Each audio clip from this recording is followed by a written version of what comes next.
بسم الله الرحمن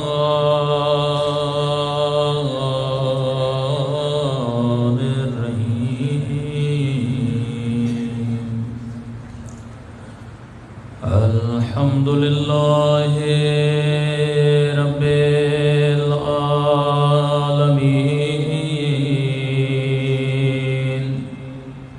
الحمد لله كما هو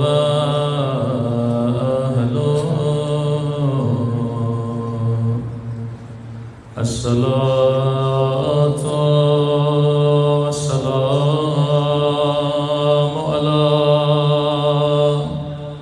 سيد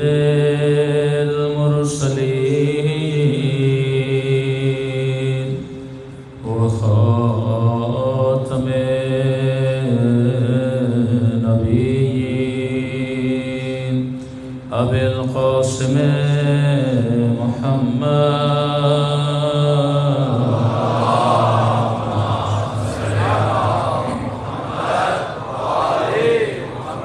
وعلى آله الطيبين الطاهرين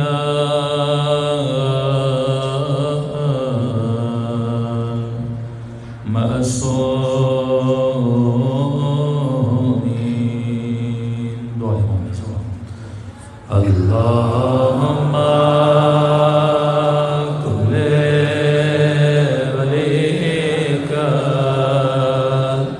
حجة بن الحسن صلواتك عليه وعلى في هذه الساعة وفي كل وليا وحافظا وقائدا وناصرا ودليلا وعينا أنت تسكنه أرضك وتمتعه فيها طويلا برحمتك يا أرحم الراحمين صلاة پڑھیں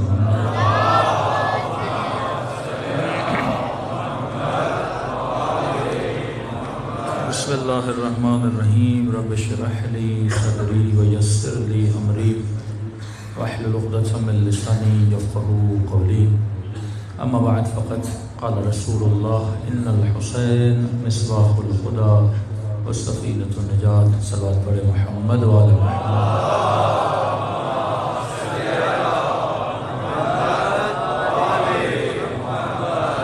دعا ہے خدا ہم سب کی عزاداریاں اپنی بارگاہ میں قبول فرمائے جس مقصد زندگی کی خاطر فرش عذاب پہ آتے ہیں ان مقاصد میں بھی کامیابی عطا فرمائے۔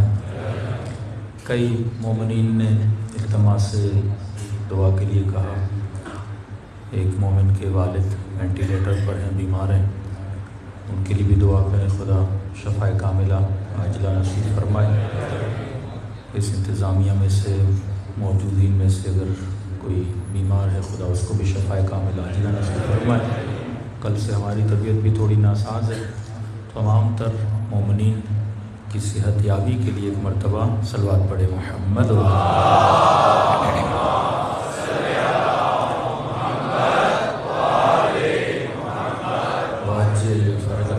آج میں تھوڑا دھیمے دھیمے پڑھوں گا اور وہ خطابت کا زور تھوڑا کم لگے گا، توجہ کے طلب گزار ہیں۔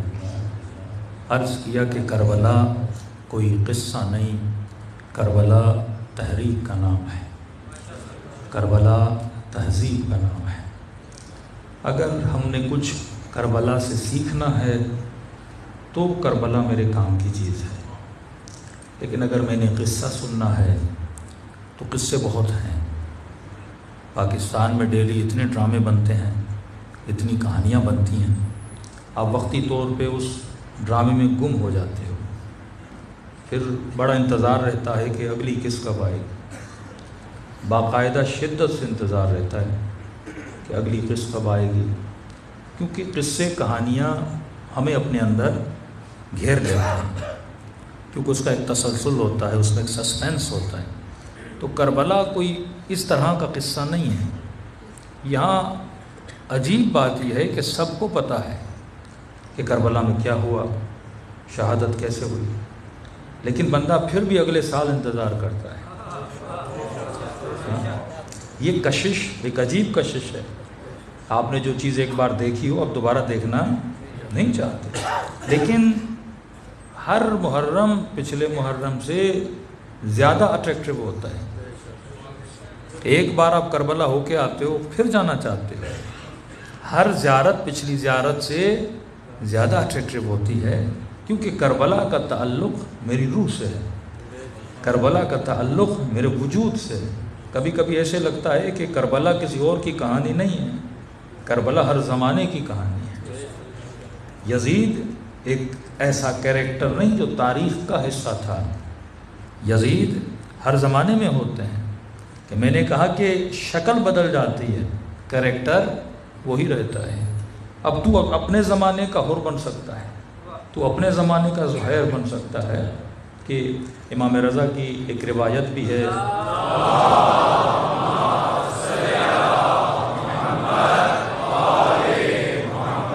یہ روایتیں اسی لیے بیان کی گئیں تاکہ لوگوں کو بتایا جائے کہ بھائی معاملہ ختم نہیں ہوا، معاملہ چل رہا ہے. فرمایا وابن شبیب، اے شبیب کے بیٹے، ان سرک، چاہتے ہو کہ اللہ تجھے خوشی دے. کہ مولا کون سی خوشی؟ کہتے ہیں جنت میں اللہ کے گھر ہیں، تم چاہتے ہو خدا تجھے جنت میں وہاں پہ گھر دے جہاں پہ اللہ کے نبی کا گھر ہے. جیسے اسلام آباد میں مختلف سوسائٹیز ہیں، اب جگہ جگہ لوگ رہتے ہیں، ہر سوسائٹی کا اپنا ریٹ ہوتا ہے. تو جنت میں بھی سمجھو سوسائٹیز ہیں، اولیاء کی سوسائٹی، شہداء کی سوسائٹی، انبیاء کی سوسائٹی، اماموں کی سوسائٹی، مراتب ہیں وہاں پر. فرمایا اللہ نے جنت میں گھر بنائے، چاہتے ہو تجھے خدا وہاں پر گھر دے جہاں پہ رسول کا گھر ہے. مطلب نبی کے ہمسائے بننا چاہتے ہو رسول کی سوسائٹی میں. شبیب خوشی کے عالم میں مولا کیوں نہیں، میں وہاں گھر چاہتا ہوں. فرمایا اگر وہاں گھر چاہتے ہو تو حسین کے قاتل پہ لعنت کیا کرو. یہ لعنت یہ نہیں کہ بندہ زبان سے کہ خدا یزید پہ لعنت کر، یہ اس لعنت کا ایک حصہ ہے. لیکن خود مفہوم لعنت کیا ہے؟ اصلا جب آپ کہتے ہو اللہم صلی علی محمد، اس کا کیا مطلب ہے؟ جب آپ کہتے ہو اللہم صلی علی فاطمہ، اس کا کیا مطلب ہے؟ کہ خدا صلوات کا کیا مطلب ہے؟ کہتے ہیں صلوات کا مطلب ہے نزول رحمت، لعنت کا مطلب ہے نزول بلا، بدبختی.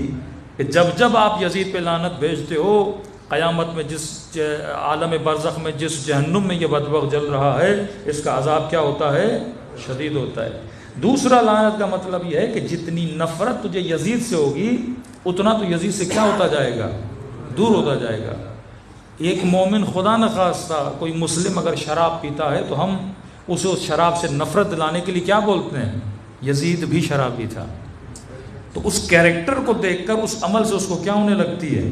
نفرت ہونے لگتی ہے. تو کربلا دو کیریکٹرز کا مجموعہ ہے.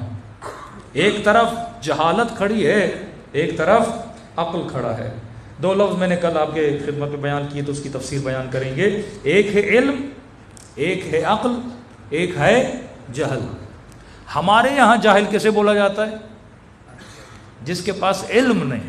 اہل بیت کی ڈکشنری میں جاہل کی یہ تعریف نہیں ہے. ہم جاہل کیسے بولتے ہیں؟ جس کے پاس علم نہیں ہے. بھائی جناب ان پڑھ ہیں تو کیا ہیں؟ جاہل ہیں. مولا ایسے کو جاہل نہیں بولتے، کیونکہ کئی ایسے ان پڑھ ہیں کئی پڑھے لکھوں سے بہتر ہیں. ایک پروفیسر صاحب ہیں، کوئی ڈاکٹر صاحب ہیں، ایک ان پڑھ آدمی ہے 5 درجے بھی نہیں پڑھا لیکن اس سے زیادہ نیک ہے. اس سے زیادہ متقی ہے، اس سے زیادہ پرہیزگار ہے۔ علم آنے سے تقویٰ نہیں آتی، علم آنے سے تہذیب نہیں آتی۔ اب اہل بیت کی نگاہ میں علم کی بھی ڈیفینیشن الگ ہے۔ مثلا آپ انجینئرنگ کو علم بولتے ہو، آپ ڈاکٹری کو علم بولتے ہو، آپ سائنس کو، اہل بیت اس کو علم نہیں بولتے۔ اہل بیت ان علوم کو ٹول مانتے ہیں۔ مثلا آپ انجینئر بنے، انجینئر بن کے کیا بناؤ گے؟ بلڈنگ بناؤ گے۔ بلڈنگ بنانے کا علم ایک ٹول ہے۔ کوئی کک بنا، کوکنگ کا علم آ گیا، کھانا بنائے گا۔ کوئی ڈاکٹر بنا، اسے آپریشن کرنا آتا ہے۔ یہ علم ابزار اور ٹولز ہیں ذریعہ معاش کے لیے۔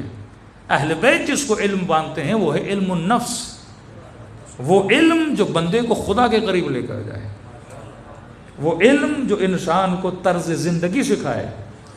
ابھی بھاولپور کا واقعہ آپ کے سامنے ہوا، ریٹائرڈ آفیسر آدمی، اتنی ڈیوٹی کرنے والا، ایک یونیورسٹی کا سی او ہو، کیونکہ اس کے پاس ابزاری علم تھا، اخلاقی علم نہیں تھا۔ علم النفس جس بندے کے پاس نہ ہو، جس کی قسمیں 16-17 قسمیں کھانے کے بعد خدا یہ کہے کہ قد افلح من زکاہا وقد خاب من دساہا، کامیاب وہ ہے جس نے اپنا کیا کیا؟ تزکیہ کیا۔ انبیاء کی ڈیوٹی یہ نہیں تھی کہ آپ کو کھیتی باڑی سکھائیں، انبیاء کی ڈیوٹی یہ نہیں تھی کہ آپ کو یہ بتائیں گھوڑے کیسے چلائے جاتے ہیں، انبیاء کی ڈیوٹی یہ نہیں تھی کہ آپ کو بتائیں کھانا کیسے بنایا جاتا ہے۔ یہ علم ابزاری یہ کہیں بھی مل جائے گا، علی کے در سے وہ علم ملے گا جو کسی در سے نہیں ملے گا۔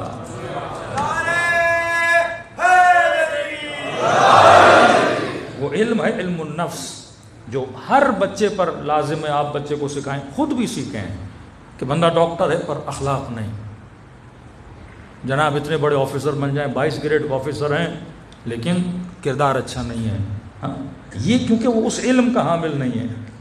ہم کہتے ہیں، کئی بار یہ جملہ ہم اپنی عام گفتگو میں بھی استعمال کرتے ہیں، پڑھا لکھا جاہل، پڑھا لکھا جاہل۔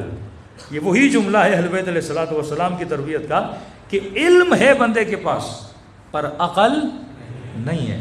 تو اہل بیت کے معیار میں جہالت علم کے مقابلے میں نہیں ہے، جہالت عقل کے مقابلے میں ہے کہ بندہ علم بھی ہو، صاحب عقل بھی ہو۔ قاضی شرح عالم تھا پر عاقل نہیں تھا، حبیب ابن مظاہر عالم بھی تھے، عاقل بھی تھے۔ تو اصل چیز جو مجھے راہ ہدایت پہ لے کر آتی ہے وہ کیا ہے؟ عقل ہے۔ اب جس نے بھائی ایٹم بم پھینکا تھا، پہلے ایٹم بم میں 65,000 لوگ مرے، دوسرے ایٹم بم میں 95,000 لوگ مرے، کیا وہ جاہل تھا؟ بم بنانے والا کوئی جاہل ہوتا ہے؟ گولی بنانے والا کوئی جاہل ہوتا ہے؟ راکٹ بنانے والا کوئی جاہل ہوتا ہے؟ ریڑھی لگانے والا تو بم نہیں بنا سکتا نا، ایک ان پڑھ آدمی کیا بنا سکتا ہے؟ تو ان پڑھ آدمی جس کے پاس دنیا کا علم نہیں ہے وہ دنیا کو اتنا نقصان نہیں پہنچا سکتا جتنا علم حاصل کرنے والا دنیا کو نقصان پہنچا سکتا ہے۔ چھوٹی سی مثال دوں تاکہ اور موضوع آپ کے ذہن میں کھل جائے۔ دیکھیے پوری کتاب ہے Bible, old testament and new testament. کسی نے اولڈ ٹیسٹمنٹ یعنی توریت سے ایک لفظ ادھر سے ادھر کیا، یہ بڑا خطرناک ہوتا ہے۔ ایک جاہل کا پھسلنا قوموں کو اتنا تباہ نہیں کرتا جتنا ایک عالم کا پھسلنا۔ ایک جاہل پھسلا کیا ہوگا؟ جاہل ہی پھسلا نا، لیکن اگر کوئی پائے کا عالم ہو، بہت زیادہ علم ہو، جب یہ پھسلتا ہے تو پوری قوم کو تباہ کرتا ہے، پوری نسلوں کو تباہ کرتا ہے۔ اب یہ توریت میں جس نے رد و بدل کیا، ایک جملہ یہاں سے یہاں کیا کہ آنے والا نبی کس کی نسل سے ہوگا؟ اللہ نے کہا تھا اسماعیل کی نسل سے ہوگا، اس نے اسماعیل کی جگہ پہ اسحاق رکھ دیا۔ پوری یہودیت کو اس بندے نے کیا کر دیا؟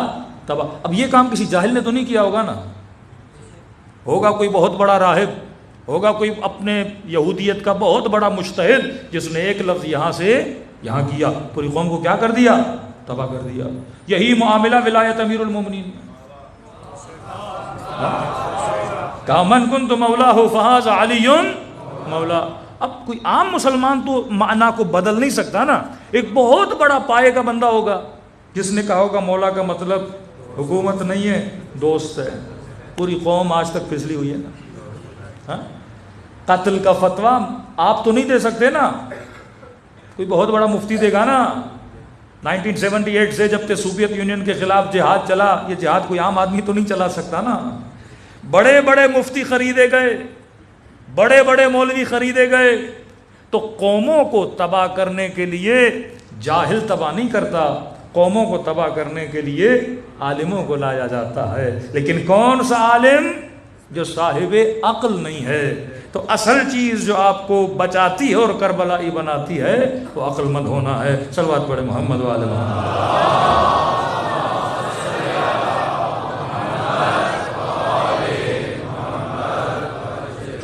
اب عقل کیا ہے اس کی تھوڑی سی تعریف کر دیں، پھر میں کربلا کی اصولوں میں سے ایک اصول کا دوبارہ ذکر کروں. صلوات پڑھے محمد والے محمد.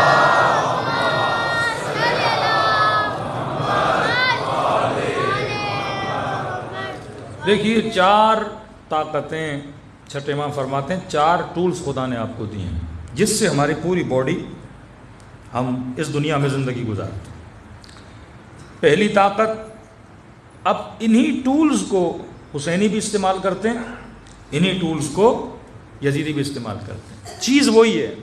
مثال دوں، ایک چھری ہے، چھری سے آلو بھی کاٹ سکتے ہو، ٹماٹر بھی کاٹ سکتے ہو، بھنڈی بھی کاٹ سکتے ہو، اسی چھری سے کسی بندے کا گلا بھی کاٹ سکتے ہو. چیز وہی ہے. یہ دشمن بھی اگر دنیا میں بدکاریاں کرتا ہے، چوریاں کرتا ہے، فسق و فجور پھیلاتا ہے، انہی ٹولز کو استعمال کرتا ہے. آپ انہی ٹولز کے ذریعے اللہ تک بھی پہنچ سکتے ہو اور وہی ٹول آپ کو جہنم تک بھی پہنچا سکتے ہیں. چیزیں وہی ہیں، تیرے اوپر ہے تو اس چیز کا استعمال کیسے کرتا ہے. کہا 4 چیزیں خدا نے تجھے عطا کی ہیں. پہلی چیز قوت غضب. ہر بندے کے اندر غصہ ہے، وہ حیوان ہو یا انسان ہو، کوئی بندہ غصے سے خالی نہیں ہے. اب غصے کا معیار ہر کسی کا الگ الگ ہے. چونٹی کے اندر بھی غصہ، بلی کے اندر بھی غصہ، شیر کے اندر بھی غصہ، یہ آپ کا بچہ، یہ جوان جو اس فرش اعضاء پر بیٹھے ہیں، ان کے اندر بھی غصہ ہے. غصہ برا نہیں ہے، یہ ایک طاقت ہے، ایک پاور ہے جو خدا نے آپ کو دیا ہوا ہے. Just like energy. آپ کے گھر میں گیس پڑی ہوئی ہے، ایک غصے والی چیز ہے، آپ اس سے چولہا بھی جلا سکتے ہو اور کسی بندے کا گھر بھی جلا سکتے ہو. یہی غصہ اگر نہ ہو تو بندے میں غیرت نہ ہو. یہی غصہ اگر نہ ہو تو آدمی اپنا دفاع نہ کر سکے. یہی غصہ نہ ہو تو بندہ وطن کا دفاع نہ کر سکے. یہی غصہ نہ ہو تو آدمی کے اندر وہ انرجی پیدا نہ ہو کہ علم کے لیے، کمانے کے لیے باہر نکلے. تو غصہ بہت ضروری ہے. لیکن ابھی فرمایا کہ الغضب یأکل الحسنات، غضب بھی نیکیوں کو ایسے کھاتا ہے جیسے آگ لکڑی کو کھا جاتی ہے. غصہ کہاں کرنا ہے اور کہاں نہیں کرنا، یہ کون تعین کرے گا؟ یہ علم اہل بیت اور عقل تعین کرے گی کہ میں نے غصے کو کیسے ہینڈل کرنا ہے. ایک مرتبہ مفتی نے بول دیا کہ شیعہ ایسے ہیں، شیعہ ویسے ہیں، یہ مسلمانوں کا فرقہ ایسا ہے. اب جوان کے اندر غصہ پیدا ہوتا گیا. اس نے سارا غصہ کس کے خلاف اتار دیا؟ شیعوں کے خلاف اتار دیا. پھر اس نے غصے کو موڑا مولوی فضل الرحمان کی طرف. اب وہی لوگ جو ہمیں مارتے تھے پھر ان کے جلسے میں بم پھوڑنے لگے. چیز کو آپ کیا کر رہے ہو؟ ڈائیورٹ کر رہے ہو نا. لیکن اسی غصے کو اگر بندہ صحیح راہ میں استعمال کرے، یہی غصہ وجود میں اور یزید کے خلاف استعمال کیا جائے. جون بوڑھا ہے لیکن جب میدان میں گیا بڑے غصے میں تھا. کیا میں حسین کا غلام ہوں؟ میرے مقابلے میں. غصے کو کیا کیا جا رہا ہے؟ صحیح راستے پہ. صراط المستقیم کا یہی مطلب ہے کہ تیری زندگی میں تیری جتنی بھی انرجیز ہیں وہ ایک لائن پہ چلنی چاہیے.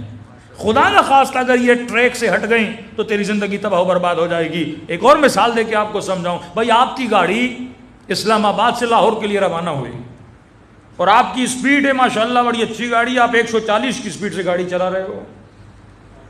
140 کی اسپیڈ سے گاڑی. اب آپ نے کاؤنٹ کیا اگر 140 کی اسپیڈ سے چلوں گا، مثال دے رہا ہوں، مثلا میں 3 گھنٹے میں لاہور پہنچ جاؤں گا.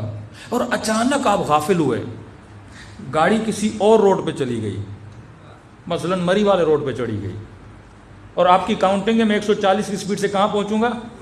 لاہور پہنچوں گا. اور غلط روڈ پہ بھی وہی اسپیڈ رہی اور آپ کو پتہ نہیں، تو 140 کی اسپیڈ سے کہاں پہنچو گے؟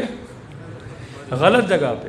اب بندہ صحیح ٹریک سے جب صحیح ٹریک پہ ہوتا ہے اور اسپیڈ 140 کی سمجھتا ہے میں جنت پہنچ جاؤں گا، ٹریک لے لیتا ہے جہنم کا. اسپیڈ وہی 140 کی ہے. تو وہ جو اس نے کیلکولیشن کی تھی کہ میں 2 گھنٹے میں لاہور پہنچوں گا، 2 گھنٹے میں جنت پہنچوں گا، وہ ایگزیکٹ 2 گھنٹے میں جہنم پہنچ جاتا ہے۔ اسپیڈ وہ ٹریک بندے کا غلط ہو جائے، یہی معصومین فرماتے ہیں صراط مستقیم سے نہ ہٹنا۔ صراط مستقیم مطلب اس میں اعوجاج نہیں ہے، اس میں ٹیڑھا پن نہیں ہے، یہ سیدھا راستہ ہے۔ غصہ جائز ہے میدان جہاد میں، غصہ جائز ہے غیرت کے مقام پر، غصہ جائز ہے حق غصب کیا جائے، غصہ جائز ہے کسی مظلوم کا دفاع کیا جائے، غصہ جائز ہے کسی ظالم کے خلاف آواز اٹھائی جائے، لیکن وہیں پر اگر تیرا باپ تیرے اوپر غصہ کرے اور تجھے غصہ آئے، فرمایا یہاں پر عبادت ہے اپنے غصے کو پی لینا۔ والکاظمین الغیظ عافین عن الناس، رحمت خدا کی ان پر جو اپنے غیظ کو، اپنے غصے کو کیا کرتے ہیں؟ پیتے ہیں۔ پینا کہاں پر ہے اور پھینکنا کہاں پر ہے؟ یہ آرڈر کون دیتا ہے؟ عقل دیتا ہے۔ کس کی تعلیم کے نیچے؟ اہل بیت کی تعلیم کے نیچے دیتا ہے۔ تو پہلا پاور جو خدا نے آپ کو دیا ہے وہ کس کا پاور ہے؟ غصے کا پاور ہے۔ آیت اللہ العظمیٰ کاشف الغطاء، نجف میں حرم کے باہر ان کی قبر ہے، جب بھی جائیں، بہت بڑے عالم تھے، مدرس بھی تھے، ساتھ میں خیرات کا ان کو بڑا شوق تھا، غریبوں میں، فقیروں میں، بیواؤں کی شادیاں کروانا، جوانوں کی یتیموں پروری کرنا، یعنی تدریس بھی کرتے تھے اور مدد بھی کرتے تھے، بڑا احترام تھا ان کا نجف میں، ایران میں۔ اب ایک مرتبہ تقسیم سہم سادات کے لیے اصفہان گئے، اصفہان کی مسجد میں اعلان کیا کہ بھائی جتنے غریب سیدیں آ جائیں ہم سہم سادات بانٹ رہے ہیں۔ اب اعلان ہوا، جتنے پتہ چلا ان کو اصفہان میں غریب سادات کی تعداد بہت ہے، سارے سادات آئے۔ اب یہ بھی کافی پیسے لے گئے، انہوں نے بانٹنا شروع کیے، دیے تقریباً پیسے سارے ختم ہو گئے۔ نماز کا وقت قریب تھا، کہا چلو مسجد میں نماز پڑھتے ہیں، لوگ بھی پیسے لے کے چلے گئے۔ اتنے میں ایک سید بڑا دیر سے آیا، جیسے آیا، کاشف الغطاء، میرے جد کے پیسے دو مجھے۔ انہوں نے کہا بندے خدا دیر سے آئے ہو، پیسے کیا ہو گئے؟ ختم ہو گئے۔ کہ تم مولوی ہمیشہ یہی بولتے ہو، بہت تپا ہوا تھا وہ مولویوں پہ، کہ سارے پیسے ہمارے کھا گئے، ہمارا حق کھا گئے، میں دیر سے آیا تو کیا ہوا، میرا پیسہ نہیں دیا، میرے پیسے تم کھا گئے، بدتمیزی کرنے لگا۔ کاشف الغطاء خاموش کا نہیں ہے بابا، ختم ہو گئے پیسے۔ کہتے ہیں آگے بڑھا، اس نے اتنی توہین کی، آقا کاشف الغطاء کے چہرے پہ اس نے تھوک دیا۔ داڑھی ان کی بڑی تھی، کہتے ہیں اس کا لعاب دہن آقا کی داڑھی پہ لگ گیا۔ انہوں نے کیا کیا، اپنی عبا سے چہرے کو صاف کیا۔ ان کے مریدین شاگرد تو تھے، سمجھے گا آیت اللہ کو بندہ یہ کام کرے اس کا کیا حشر ہو، آگے بڑھو، اس کو مارنے کے لیے کاشف الغطاء نے روک دیا کہ رک جاؤ۔ انہوں نے کیا کیا، اپنی عبا مسجد میں بچھائی، کہا جس کی جیب میں اگر کچھ پیسہ ہے، اس سید کی مدد کرنا چاہتا ہے تو میری عزت کی خاطر میری داڑھی کو دیکھ کر چند پیسے اس عبا کے اندر ڈال دے۔ اب مسجد میں جتنے لوگ تھے بیچاروں کے پاس جو پیسے تھے، انہوں نے آقا کی عزت کی خاطر عبا میں ڈالے۔ انہوں نے پیسے عبا میں جمع کیے، اس سید کے سامنے گئے، کہا سید غلطی میری ہے، تیری نہیں ہے، سید غلطی میری ہے، تیری نہیں ہے، یہی کام اگر میں پہلے کرتا تجھے غصہ نہ آتا، یہ میں نے تیرے اس ایکشن کے بعد کیا کہ اگر تیری غلطی ہے میں نے تجھے معاف کیا، اگر میری غلطی ہے تو مجھے معاف کر دی۔ یہ والکاظمین الغیظ، میں نے کہاں پر کون سا ری ایکشن دکھانا ہے؟ طاقت تھی شاگردوں کو بھیج دے، توہین ان کی ہوئی تھی، لیکن توہین ذات کی ہوئی تھی، انہوں نے وہیں پر کیا کر دیا؟ معاف کر دیا۔ تو میں نے اپنے غصے کو کیسے استعمال کرنا ہے؟ جناب سلمان مدائن گئے، کچھ لوگ آئے، نفرت تو تھی نا کہ علی نے ایک بڈھے کو بھیج دیا ہے اور اتنی محبت کرتے تھے جناب سلمان سے، کہنے لگے سلمان تیری داڑھی جو ہے نا، علیاذ باللہ ایک حیوان کا نام دیا، اس کی پوچھ کی طرح، تاکہ ہم سلمان کا کیا کریں؟ مذاق اڑائیں۔ سلمان تیری داڑھی، وہ بھی ایک نجس حیوان کی مثال دی، سلمان تیری داڑھی فلاں جانور جو ہے نا، سلمان بالکل اس کی مونچھ کی طرح ہے۔ جناب سلمان اب گورنر آدمی ہو، اتنا پاور ہو، یہاں کسی گورنر کو بول کے تو دیکھو، کسی S P D S P کسی آفیسر کو ایک جملہ تو بولو، شامت آ جاتی ہے، سچ بھی بولو تو شامت آ جاتی ہے، بات جھوٹ کی نہیں ہے۔ کہ سلمان تیری داڑھی فلاں حیوان کی پوچھ کی طرح ہے، یہ علی کا ماننے والا ہے، کہ میری ذات کی توہین ہو رہی، کوئی بات نہیں، سلمان نے کہا دیکھ اگر قیامت کے دن میرے اعمال برے تھے اور اعمال کے نتیجے میں خدا نے یہ کہا کہ سلمان کو جہنم میں ڈالا جائے تو یقیناً اس کی پونچھ میری داڑھی سے بہتر ہے، کیونکہ ایسے بندے کا وجود کا فائدہ کیا جو جہنمی بن جائے. لیکن کہ اگر قیامت کے دن خدا نے یہ کہا کہ سلمان کو جنت میں بھیجا جائے تو میری داڑھی اس حیوان سے افضل ہے. علمی جواب دے کے ان کو کیا کرا دیا؟ چپ کرا دیا. والکاظمین الغیظ. چوتھے امام زین العابدین علیہ الصلوۃ والسلام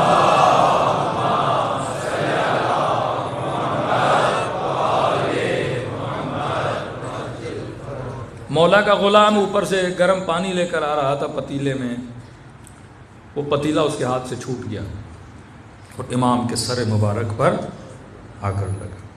کہتے ہیں مولا کے سر سے خون بھی جائے. اس طرح دو واقعات ہیں، ایک میں پتیلا گرا، وہ شاید 5ویں امام کا، ان کا چھوٹا بچہ امام کا فوت ہو گیا غلام. دوسرا یہ چوتھے امام کا واقعہ، ان کے سر پہ گرا، ان کا سر کیا ہو گیا؟ زخمی ہو گیا. اور دونوں اماموں نے رویہ سیم رکھا.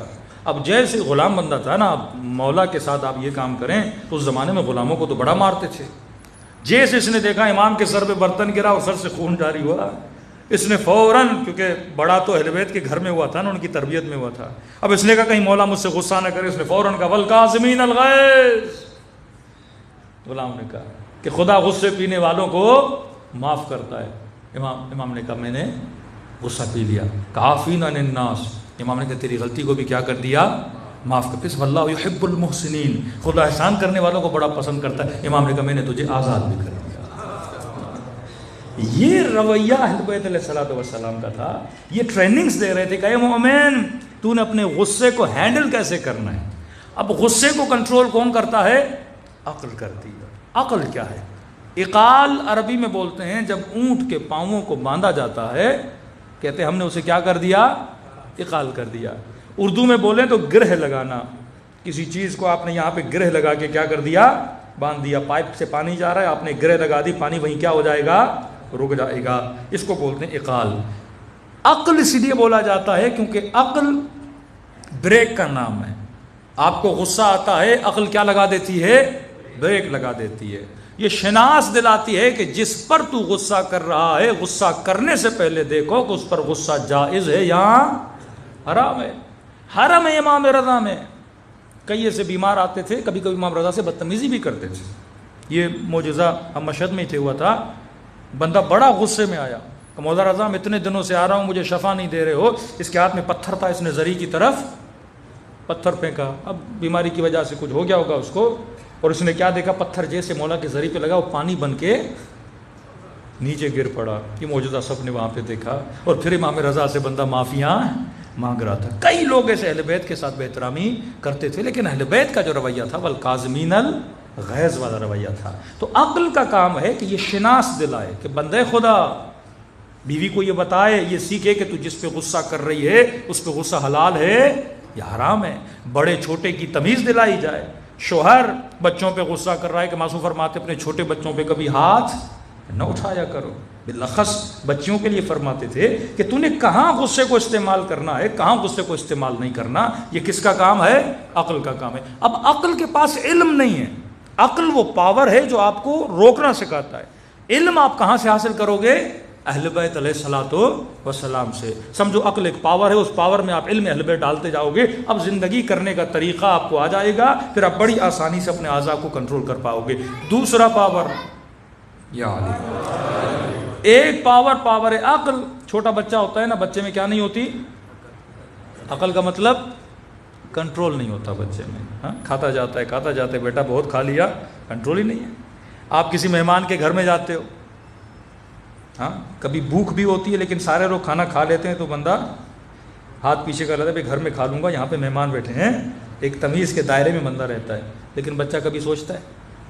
کھائے جاتا ہے، کہتے سب نے نہیں کھایا تو کیا ہوا، میں تو کھاؤں گا. کیونکہ بچے میں کیا نہیں ہوتی؟ کنٹرول نہیں ہوتا. عقل کا مطلب کیا ہے؟ کنٹرول نہیں ہوتا. آگ کو نہیں پہچانتا، وہ نقصان دہ ہے، اس سے موت آئے گی. کئی جوان عقل سے جب زائل ہوتے ہیں، بعض اوقات ہم کیا فرماتے ہیں، بھائی 15 سال میں بچہ بالغ ہو گیا تو عاقل ہو گیا. ابھی 15 سال میں بلوغ جسمی تو آ جاتا ہے، بلوغ عقلی. آج بھی کوئی لوگ 40 سال کے پر عقل نہیں آئی ہے. ہاں 50 سال کے ہو گئے ابھی بھی سمجھتے ہیں ہم کیا ہیں؟ بچے ہیں. تو آپ نے اولاد کو یہ سکھانا ہے کہ میرے لال تیرا جتنا کنٹرول ہوگا. اب پروردگار عالم سزا اور جزا کا معیار کیا رکھتا ہے کہ مثلاً عارف کاظمی کو زیادہ جزا دی جائے, اس نے مثلاً 10 کتابیں اس مومن سے زیادہ پڑھی ہیں. نہیں, فلاں آیت اللہ بن گیا ہے تو اس کی مثلا اس کی 2 رکعت نماز کی جزا بہت ہوگی. نہیں, اللہ نہ مفتی دیکھتا ہے نہ مولوی دیکھتا ہے, نہ یہ دیکھتا ہے کہ اس نے کتابیں کتنی پڑھی ہیں. معصوم فرماتے ہیں اللہ کے جزا اور سزا کا معیار عقل ہے, جس کی عقل جتنی زیادہ اس کے عمل کا ثواب بھی اتنا زیادہ.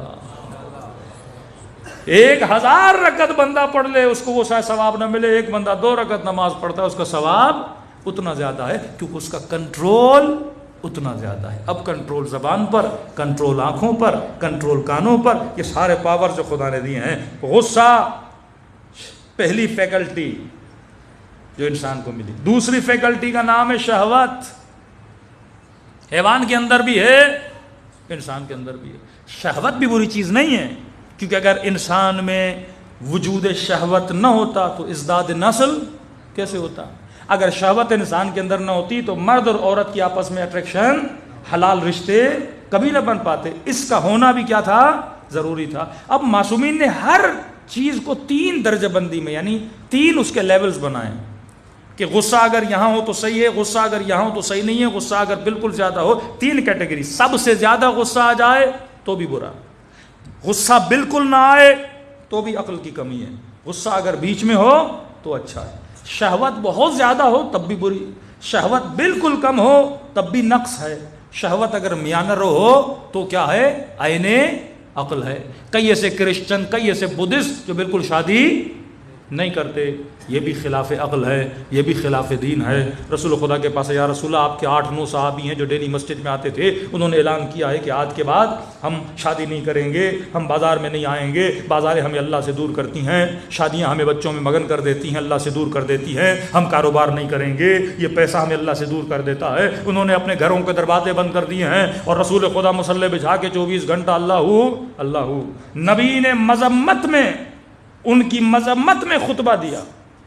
جس خطبے میں سے ایک جملہ جو ہم شادیوں میں پڑھتے ہیں, نکاح من سنتی, وہ ایک چھوٹا سا جملہ ہے, اس میں صرف نکاح من سنتی نہیں, نبی نے فرمایا کاروبار بھی من سنتی, بیویوں کے ساتھ بیٹھنا بھی من سنتی ہے, باہر جانا بھی من سنتی ہے, سیر و تفریح کرنا بھی من سنتی. ایک جملہ ہم نکاح میں پڑھتے ہیں کہ نکاح من سنتی, تو نبی نے ساری سنتیں بتائیں کہ اے مومن اپنے وقت کو تقسیم کیا کر, جزءا للہ, جزءا لأہلہ, جزءا لنفسہ.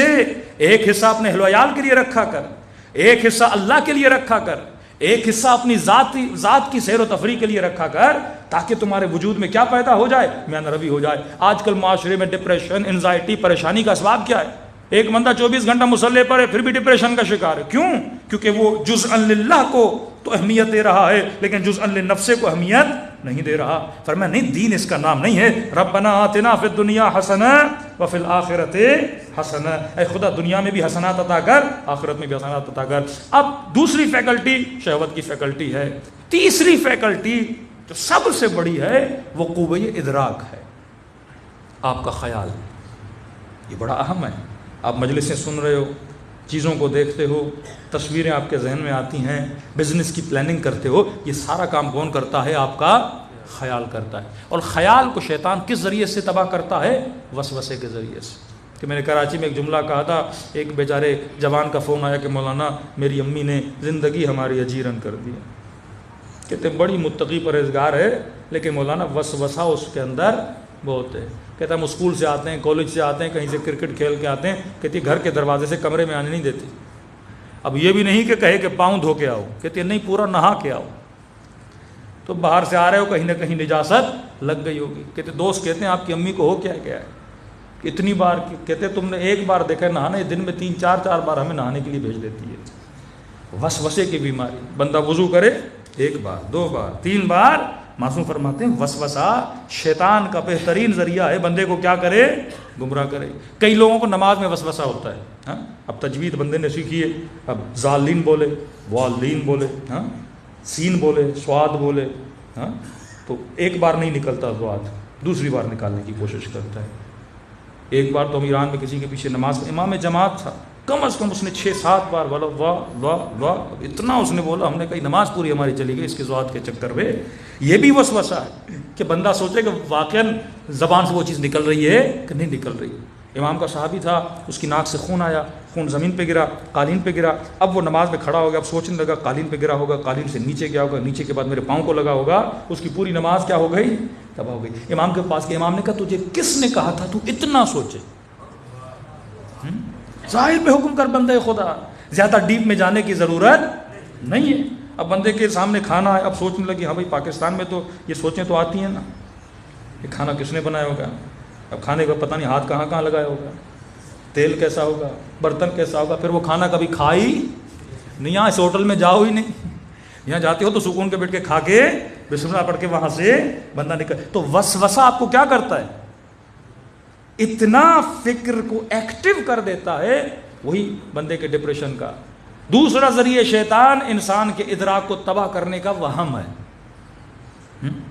شیطان کا سب سے بڑا ذریعہ جس سے آپ کے برین کو، جس سے آپ کی عقل کو ڈیمیج کرتا ہے، وہ کیا ہے؟ وہم ہے۔ وَلَنَبْلُوَنَّكُمْ بِشَيْءٍ مِّنَ الْخَوْفِ وَالْجُوعِ وَنَقْصٍ الْأَمْوَالِ۔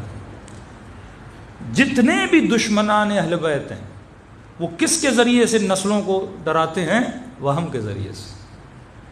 حسین بچوں کو مار دیں گے، گھر کو آگ لگا دیں گے، تیرے اکبر کو مار دیں گے۔ کس کو ایکٹیو کر رہے ہیں؟ وہم کو ایکٹیو کر رہے ہیں۔ اب بندے کے اندر خوف آئے گا، وہ راہ خدا کو کیا کرے گا؟ چھوڑ دے گا۔ یہ ریاکاری، یہ شہرت پسندی، یہ سارا وہم کا تو گیم ہے۔ یہ علماء کے اندر، خطیبوں کے اندر، ذاکروں کے اندر بھی وہم کی بیماری بہت زیادہ ہے۔ کسی قوم کے عالم دین نے کہا، ہم نے کہا آپ کیوں نہیں آتے پاکستان مجلس پر؟ نہیں مولانا، وہاں تو کامیاب وہ ہوتا ہے جس کا بڑا پروٹوکول ہو، 10 گاڑیاں ہو۔ یہ کیا ہے بندے کا؟ وہم ہے۔ قبولیت کی نشانی پروٹوکولز نہیں ہے، قبولیت کی نشانی پروردگار عالم ہے۔ ایک بندے نے خواب دیکھا، کہتا ایران میں ایک عالم تھا، ایک ذاکر تھا۔ عالم مجلس سے نہیں پڑھتا تھا، وہ مدرس تھے حوزہ علمیہ میں۔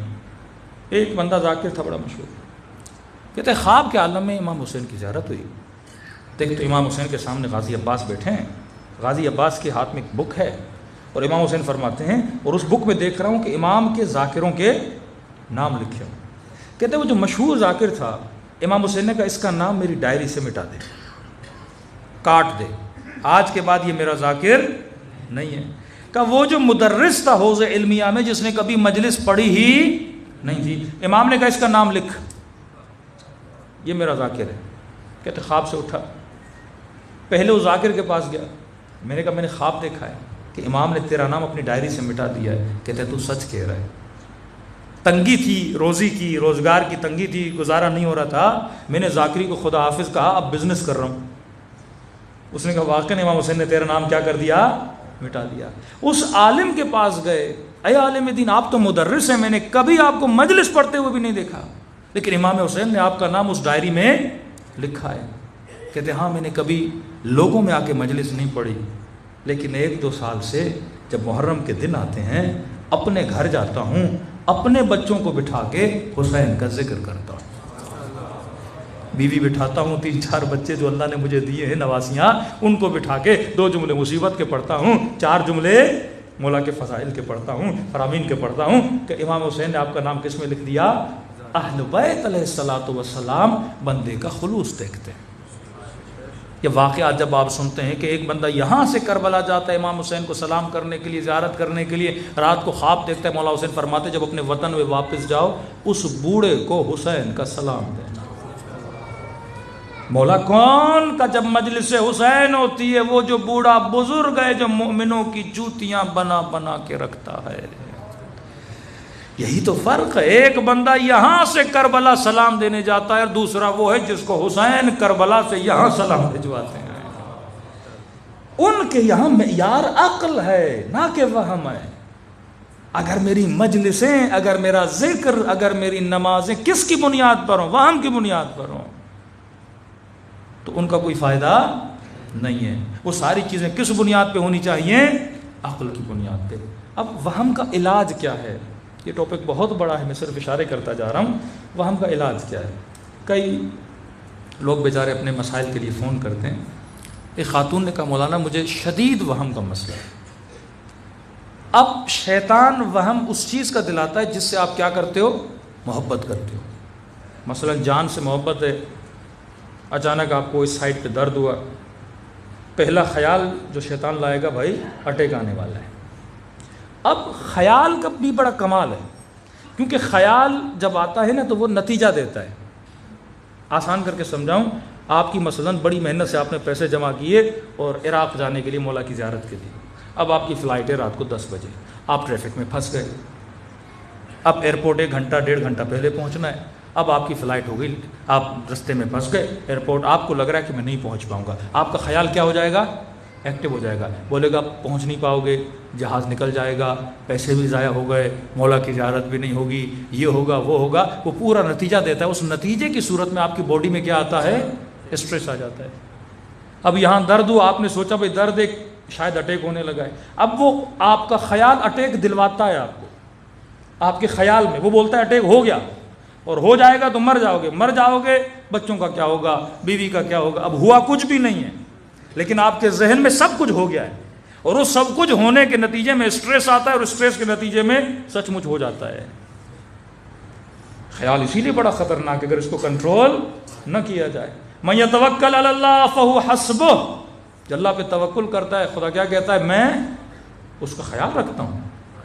امام حسین نے کہا حسبی اللہ و نعم الوکیل، کہ مولا حسین بچوں کو لے کر جا رہے ہو، جناب عبداللہ نے کہا بچوں کو لے کر جا رہے ہو، کہیں بچوں کا کچھ نہ ہو جائے۔ پھر آگے بڑھتے تھے، پھر لوگ کہتے، پھر کسی نے فرض رکھنے کا مولا وہاں پہ اتنا بڑا لشکر اور آپ 80-90 لوگ، کیا ہوگا؟ امام نے فرمایا حسبی اللہ نعم الوکیل، حسین کے لیے خدا کافی ہے، میں اتنی بڑی فوج سے ڈرتا نہیں ہوں، اللہ پر ایمان۔ تو یہ خاتون کہتی مولانا یہ مجھے بڑا مسئلہ تھا۔ کیا؟ کہتی ہے بیٹا اللہ نے ایک دیا ہے، اس سے بڑا پیار کرتی ہوں۔ کہتی جب بھی گھر سے باہر جاتا ہے نا، ذہن میں آتا ہے بیٹے کا ایکسیڈنٹ ہو گیا، بیٹا مر گیا، کوئی کڈنیپ کر کے لے گیا، یہ ہو گیا۔ کہتی جب تک گھر واپس آتا نہیں تب تک تو میری آدھی جان نکل جاتی ہے۔ اب یہ سائیکولوجیکل ایشوز ہیں، یہ بھی کون سولو کرے گا؟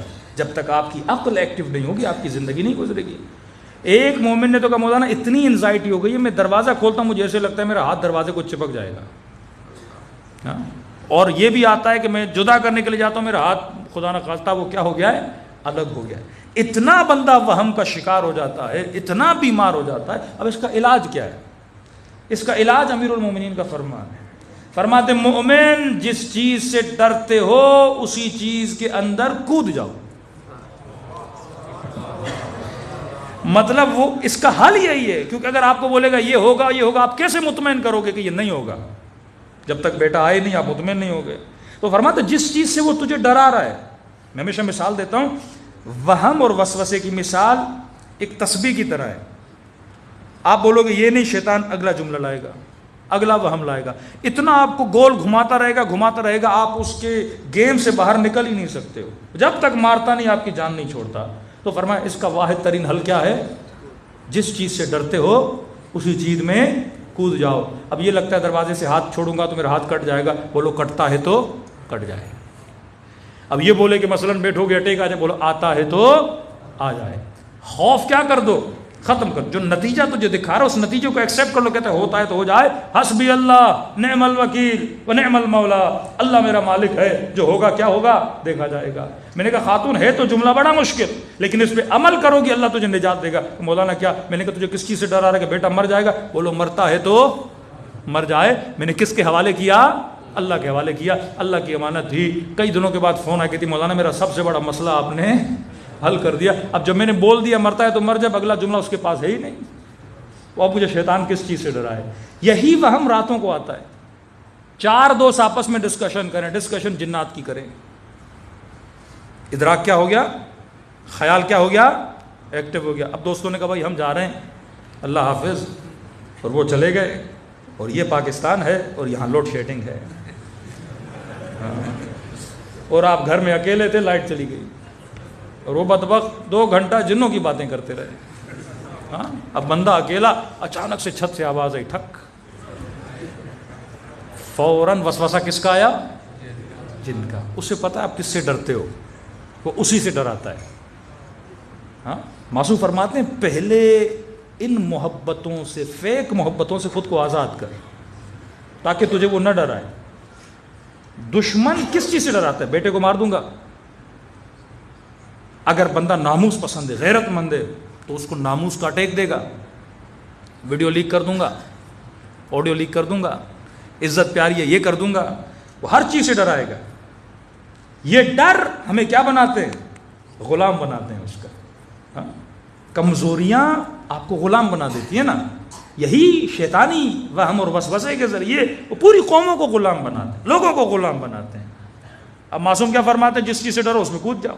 اب یہی آپ کو تھوڑی سی آواز ہے، آپ نے کیا سوچا؟ جن آ گیا. اب اس کو اور ایکٹیو.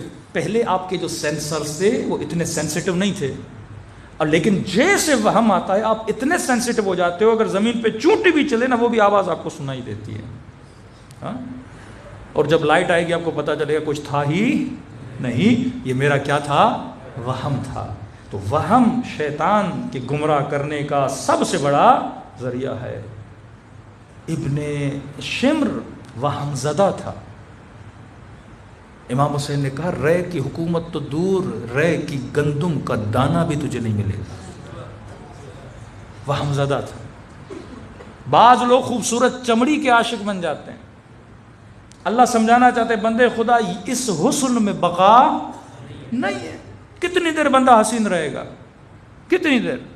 بڑی بڑی ایکٹریسز، بڑے بڑے ایکٹر آپ دیکھیں جو ان کا گولڈن ٹائم ہوتا ہے 10 ایئرز. اپنے زمانے کی بڑی ایکٹر آج کوئی دیکھتا بھی نہیں ہے، کیونکہ لوگ تیرے عاشق نہیں تھے، تیرے ظاہر کے عاشق تھے. اور ظاہر کو بقا نہیں ہے، ظاہر کو فنا ہے. باطن کو بقا ہے. عاشق نور بنو، عاشق کمال بنو، عاشق فنا نہ بنو. شیطان تجھے فنا کا عاشق بناتا ہے. دوسری بات وہ اتنا تیز ہے، 7,000 سال جس بندے نے عبادت کی اس کا مقابلے کرنے کے لیے جگر چاہیے ہوتا ہے. ہم میں اتنی توانائی نہیں شیطان کا مقابلہ کرے. یہ اہل بیت کی رہنمائی ہے کہ بندہ اس کا مقابلہ کر سکتا ہے. یہ تعلیمات اہل بیت ہیں. اعوذ باللہ من الشیطان اللعین الرجیم کا ورد کرنا ہے جو بندے کو شیاطین کے وسوسوں سے کیا کرتا ہے؟ بچاتا ہے. ورنہ وہ انسان کو لوٹ کے چلا جائے، وہ ذہنی مریض بنا دیتا ہے انسان کو اگر تعلیمات اہل بیت. صلوات پڑھے محمد و آل محمد.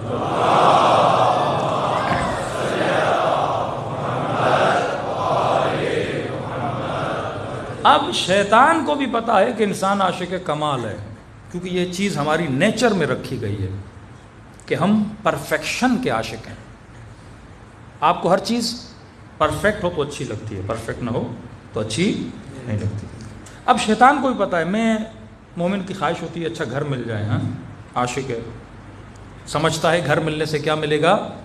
کمال ملے گا. میری ایک کمزوری کیا ہو جائے گی؟ دور ہو جائے گی. میں تھوڑا کمپلیٹ ہو جاؤں گا. کیونکہ گھر نہیں ہے خود کو کیا سمجھ رہا ہے؟ نقص مان رہا ہے. گاڑی نہیں ہے کیا سمجھ رہا ہے؟ میں ناقص ہوں، ایک چیز میرے پاس نہیں ہے. تو کہتے ہیں چیزوں کو حاصل کرو، کیا ہو جاؤ گے؟ کمپلیٹ ہو جاؤ گے. پیسہ ہوگا تو جہاں چاہے اپنی ضرورتوں کو پورا کرے گا، کیا ہو جائے گا؟ کمپلیٹ ہو جائے گا. لیکن کتنا دے گا؟ چلو گھر مل گیا، گاڑی مل گئی، بیوی آ گئی، بچے آ گئے، جاب مل گئی، پھر کیا؟ اب اسے بھی پتا ہے کہ میں دنیا میں سے کوئی ایسی چیز نہیں دے سکتا جس سے اس کا من بھر جائے. کبھی انسان کا من نہیں بھرتا. لا متناہی خواہشوں کا مالک ہے انسان. پوری دنیا اسے دی جائے پھر بھی کہے گا ہل من مزید، اور بھی ہے تو لاؤ. کیونکہ یہ عاشق کمال ہے، کیونکہ یہ پرفیکشن کا عاشق ہے. اب یہاں پہ شیطان ایک ٹیکنیک سے کھیلتا ہے. کیا کرتا ہے؟ یہ چیزوں میں ویرائٹیز کو بڑھانا شروع کر دیتا ہے، اور اتنی ویرائٹیز بناتا ہے کہ آپ ایک چیز سے دوسری چیز پہ جمپ لگاتے ہو. چیزیں ہی ختم نہیں ہوتی تو بندہ خدا تک کیسے پہنچے؟ وہ چیزوں میں گم، ایک گھر دوسرا گھر. اب گھر چینج کرتا رہتا ہے پوری زندگی، گاڑیاں چینج کرتا رہتا ہے پوری زندگی، موبائل چینج کرتا رہتا ہے پوری زندگی، حسین چہرے چینج کرتا رہتا ہے پوری زندگی. اس کی خواہش ختم ہی نہیں ہوتی، ایک چیز سے دوسری چیز پہ لاتا ہے. تبھی فرما اسلام کا ایک بڑا اصول کیا ہے؟ قناعت ہے. فرمایا جو ہے اگر اس کا شکر ادا کرنا چاہتے ہو تو کبھی اوپر نہ دیکھا کرو، نیچے دیکھا کرو۔ فرمایا امیروں کے گھروں میں جا کر اپنی جھوپڑیوں کو تباہ نہ کیا کرو۔ اوپر دیکھو گے خواہش پیدا ہوگی، کیونکہ اوپر بہت اوپر ہے۔ امیروں کے اوپر بھی بہت امیر ہے، کہاں تک جاؤ گے؟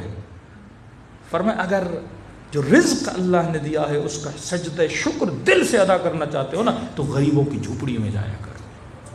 میں مومنین کو کہتا ہوں جو خیرات کرتے ہیں، جو راشن بانٹتے ہیں، آج کل رسم میں آپ نے کسی کو پیسے دے دیے، جناب جاؤ راشن بانٹو، یہ بھی ثواب کا کام ہے، اچھی بات ہے، لیکن اگر واقعی فیل کرنا چاہتے ہو نا کبھی اپنے بچے کو، بیٹے کو، بھائی کو لے جا کر غریبوں کی بستیوں میں جا کے خود بانٹا کرو۔ اس سے جو آپ کو لذت ملے گی نا، اور گھر واپس آ کر جو اللہ کو سجدے شکر ادا کرو گے نا، اس کا مزہ کچھ اور ہے۔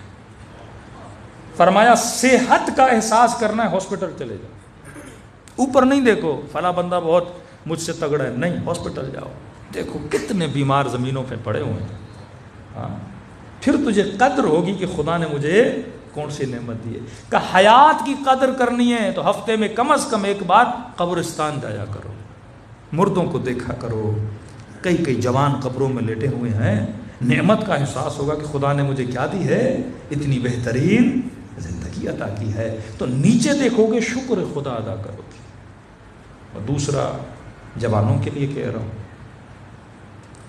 انسان اگر شادی کرے نگاہ کو حرام سے بچائے۔ بعض لوگ شادیاں کرنے کے بعد بیویوں کو کیا دیتے ہیں، تانے دیتے ہیں، فلاں کی بیوی دیکھو، فلاں کی بیوی دیکھو، دل میں حسرتیں پیدا کرتے ہیں۔ معصوم فرماتے ہیں دوسروں کے گھروں کو دیکھ کر اپنے گھر کو تباہ نہ کیا کرو، حسرت کی تو کوئی جگہ ہی نہیں ہے۔ فرمایا سہم من سہام شیطان، حسرت شیطان کے تیروں میں سے ایک تیر ہے۔ اب یہاں پہ ذرا عقل کو ایکٹیو کرو، جوانوں کے لیے مخصوص یہ جملہ بول رہا ہوں۔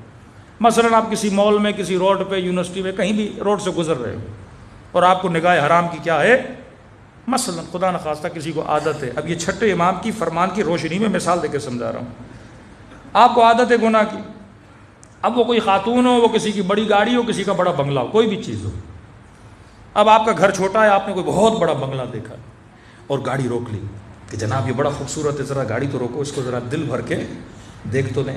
اب دیکھتے دیکھتے کیا پیدا ہو گئی، حسرت۔ معصوم فرماتے اس سے بڑا کوئی بے وقوف نہیں ہے۔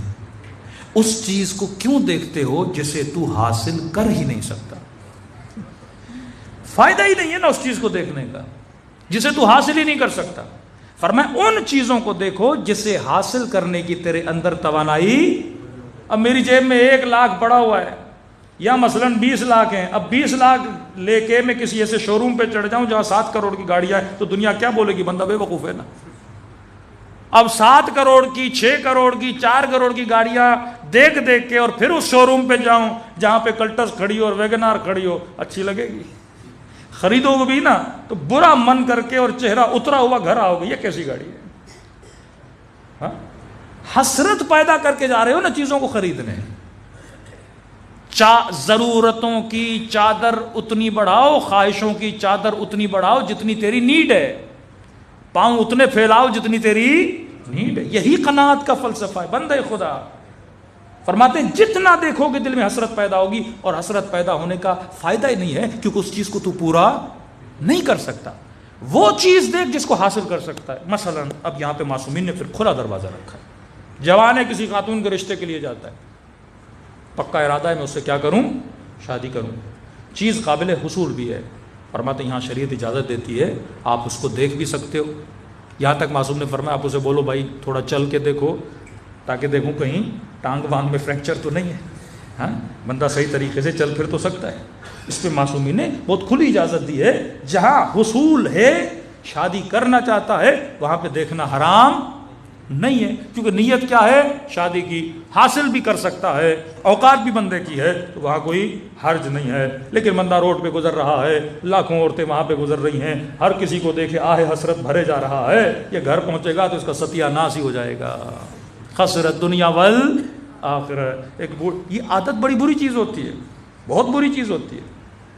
ایک جناب، یہ میں نے شاید کئی مجلسوں میں بتایا ہے، ایک بڈھے سے آدمی تھے، اور بڑھاپے میں پتہ نہیں کئی بیماریاں پھر جوانی آ جاتی ہے بعض لوگوں کو. کہتے ہیں معصوم کا فرمان ہے بڑھاپے میں بندہ حریص بہت بن جاتا ہے, کنجوس بن جاتا ہے, حریص بن جاتا ہے, اپنی چیزوں کو سنبھالنے کا حرص اس میں آتا ہے. یہ بیماری بڑھاپے میں آتی ہے.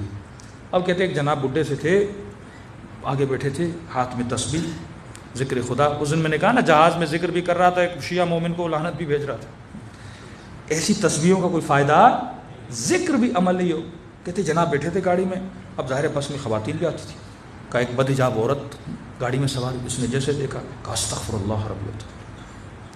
پھر دوسری کوئی خاتون سواری, پھر دیکھ کے کہا استغفر اللہ رب العزت. کا دیکھ بھی رہا تھا, استغفر اللہ بھی کہہ رہا تھا.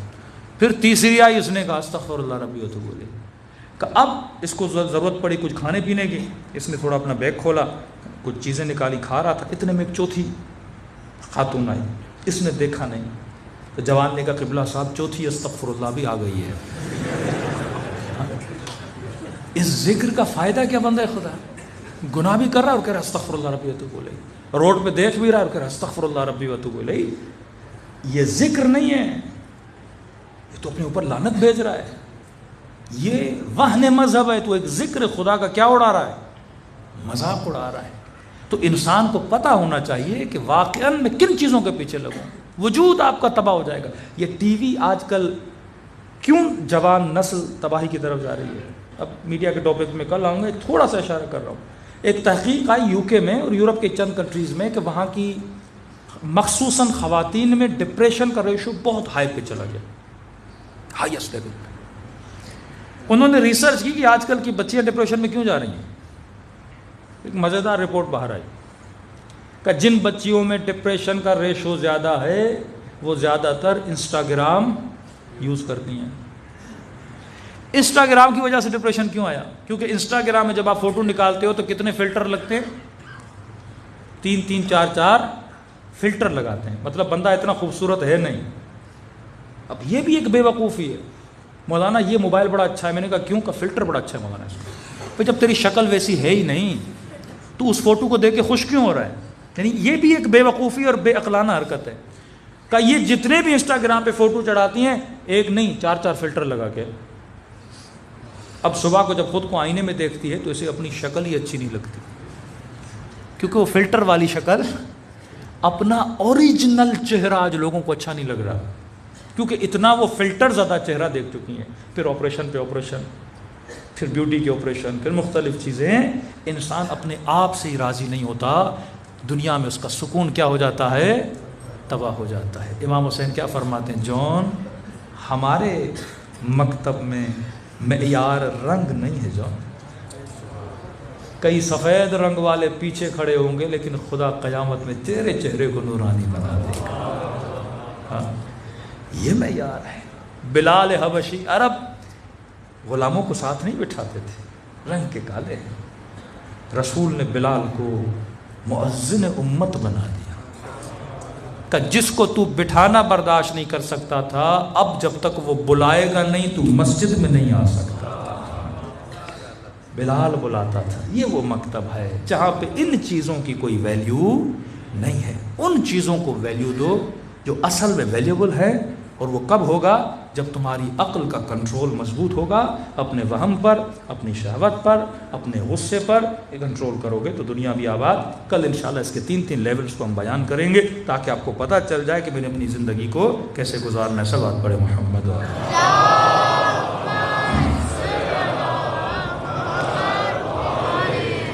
آئیے ایسے کریموں کو سلام کریں جنہوں نے ہمیں زندگی کرنا سکھایا, جنہوں نے سوچنا سکھایا, جنہوں نے بات کرنا سکھایا. اور ایسے اماموں کے جسموں کو اگر کوئی پامال کرے, کتنا جاہل ہوگا وہ جو اپنے محسن کو قتل کرے. ہاں, جس نبی نے کلمہ پڑھنا سکھایا اسی نبی کی نواسیوں کو تماچے لگائے. خوف پیدا کرو اپنے وجود. انسان کا وجود کانپ اٹھے کہ یہ جہالت کتنی خطرناک ہے, انسان کو کہاں سے کہاں تک لے جاتی, قاتل زہرا بناتی, دروازے کو آگ لگا دی گئی, نبی کی بیٹی کی پسلیاں توڑ دی گئی. کئی لوگ کہتے ہیں مولانا یہ شیعوں کا جھوٹ ہے، کرب نہیں ہوا تھا مدینے میں. میں نے کہا عجیب ہو، جو مسلمان اسی سیدہ کی بیٹی زینب کی چادر لوٹ سکتا ہے، آگ کیوں نہیں لگا سکتا؟ مدینے میں دروازے کو آگ لگی، کربلا میں خیموں کو آگ لگی. مدینے میں زہرا کی پسلیاں توڑی گئیں، کربلا میں حسین کی پسلیاں توڑی گئیں. مدینے میں زہرا کو زد و کوب کیا گیا، کربلا میں سکینہ کو زد و کوب کیا گیا. یہ واقعہ وجود کو جھنجھوڑنے کے لیے، یعنی اگر کوئی مسلمان کربلا سنے اور پھر بھی بیدار نہ ہو تو وہ جہنم سے بہت قریب ہے، کیونکہ واقعات حجت تمام کرتے ہیں. یاد رکھو، جب خدا یوسف سنا رہا ہے تو تیرے اوپر حجت تمام کر رہا ہے، جب بنی اسرائیل سنا رہا ہے تو حجت کرے، حجت تمام ہو رہی ہے کہ دیکھ کربلا میں حجت تمام کر رہا ہوں. کون تھے جنہوں نے حسین کو قتل کیا، کیوں کیا؟ سوچ، غور کر، فکر کر، اور پھر بھی اگر تجھے ہدایت نہ ملے، حجت تمام ہونے کے بعد پھر جنت میں جانا ناممکن ہے. سلام کرے اپنے آقا کو. السلام علی الحسین وعلی علی ابن الحسین وعلی اولاد وعلی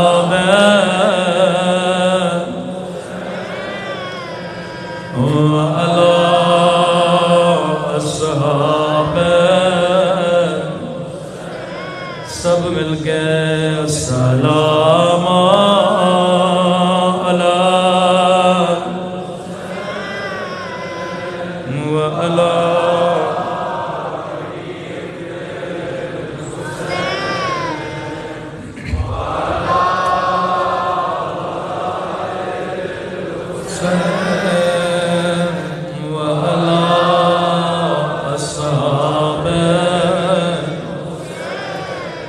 سب مل کے السلام علی حسین وعلی علی ابن وعلی اولاد حسین وعلی اصحاب. میرا سلام ہو زینب کی لٹی ہوئی چادر پہ، میرا سلام ہو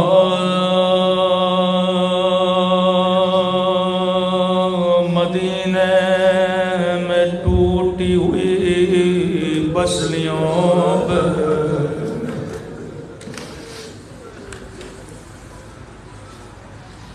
ہر مصیبت کی کوئی تاریخ ہے، پسلیاں ٹوٹنے کی بھی بڑی تاریخ ہے. اہل بیت میں سب سے پہلی پسلی مدینے میں توڑی گئی. امام حسن فرماتے ہیں ذاکر میرے اصلی مذاہب کیوں نہیں پڑھتا؟ کہنے لگا مولا میں آپ کے سارے مذاہب پڑھتا ہوں. فرمایا میرے اصلی مذاہب پڑھا کرو. مولا یہ کون سے مذاہب ہیں؟ فرمایا میرے اصلی مذاہب مدینے کی گلی میں ہے. ایک دروازے کو آگ لگے تھے، اماں زہرا دروازے کے پیچھے تھے. میں فریادیں کر رہا تھا کوئی آئے میری اماں کو بچا لے،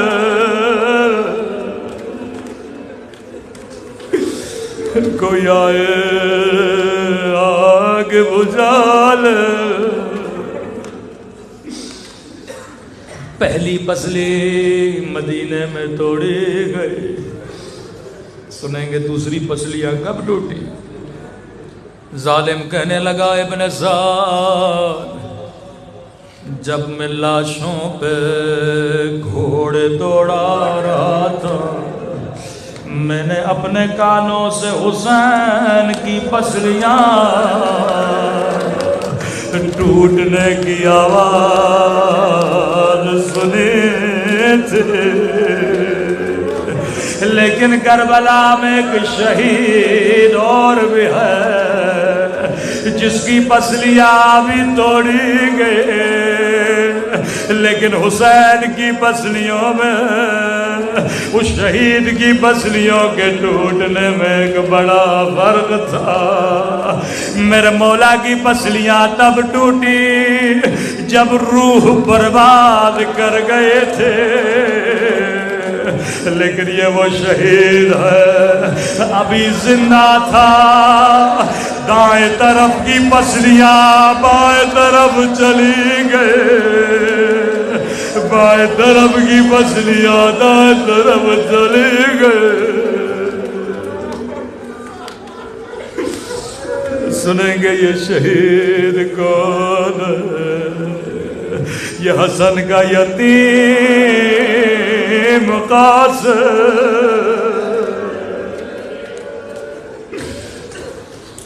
14 برس عمر۔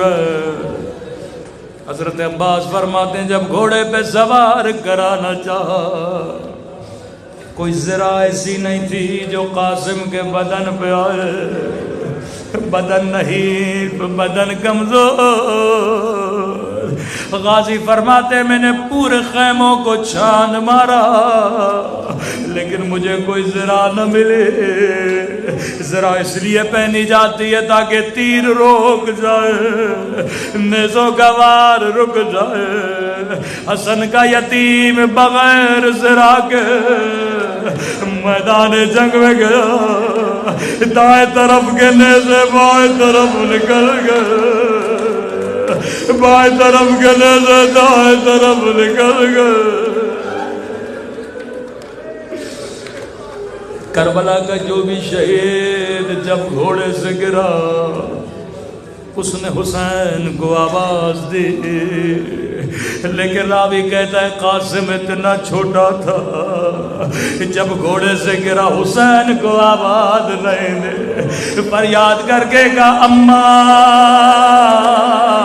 اماں اماں میں گھوڑے سے گر گیا۔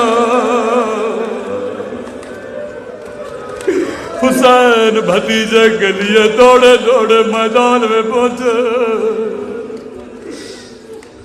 قدیم علماء فرماتے حسین کو کہیں قاسم کا لاشا نظر نہیں آیا، دائیں طرف کا قاسم مجھے آواز دو، لیکن کہیں سے آواز نہیں آئی۔ کہا قاسم امام ہو کے پکارتا ہوں مجھے آواز دو، دائیں طرف سے آواز آئی جی میرے مولا، بائیں طرف سے آواز آئی جی میرے مولا۔ ہائے غربت حسین، آگے بڑے ابا کے دامن کو بچھایا، کٹی ہوئی انگلیاں اٹھائی، کٹے ہوئے گوشت کے ٹکڑے اٹھائے۔ ایک مرتبہ نجف کا رکیا رو کے کہنے لگے بابا خیبر فتح کرنا آسان ہے، خندق فتح کرنا آسان ہے، لیکن یتیم کی لاش کے ٹکڑے اٹھانا بابا بابا بڑا مشکل ہے۔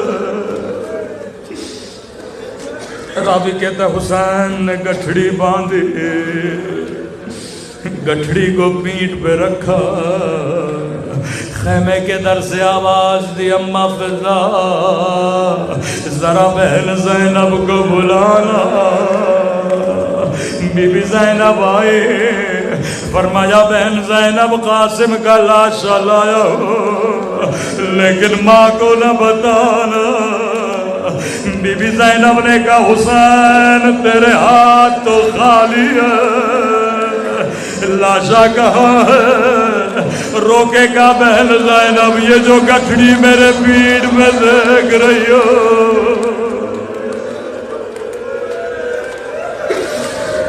اس میں قاسم کے لاش کے ٹکڑے ہیں. فضا کہتی ہیں قیامت کا منظر تھا. ایک مرتبہ گٹھڑی کھلی, بی بی قاسم کی ماں, بی بی جناب قاسم کی ماں کی نگاہ پڑے, رو کے کہنے لگی ہائے میرا یتیم بچہ, ہائے میرا غریب قاسم, اے خدا پرواہ کی قربانی کو قبول فرما لو. اے خدا تجھے مولا حسن کی غربت کا واسطہ, جس نے بچپن میں ماں کی ٹوٹی پسلیاں دیکھی اور کربلا میں بیٹے کی ٹوٹی پسلیاں دیکھی, اے خدا ہمارے مولا اور آقا امام زمانہ کا ظہور فرما. ہم سب کو مولا کے آبان و انصار میں شریک فرما. جو بیمار ہیں جنہوں نے التماس دعا کا انہیں شفا کامل عاجلہ نصیب فرما. اے خدا ان گنہگار آنکھوں کو امام زمان کی زیارت نصیب فرما. ربنا تقبل منا انک انت السمیع العلیم. ماتم حسین یا حسین یا حسین یا حسین یا حسین یا حسین یا حسین یا حسین یا حسین یا حسین یا حسین یا حسین.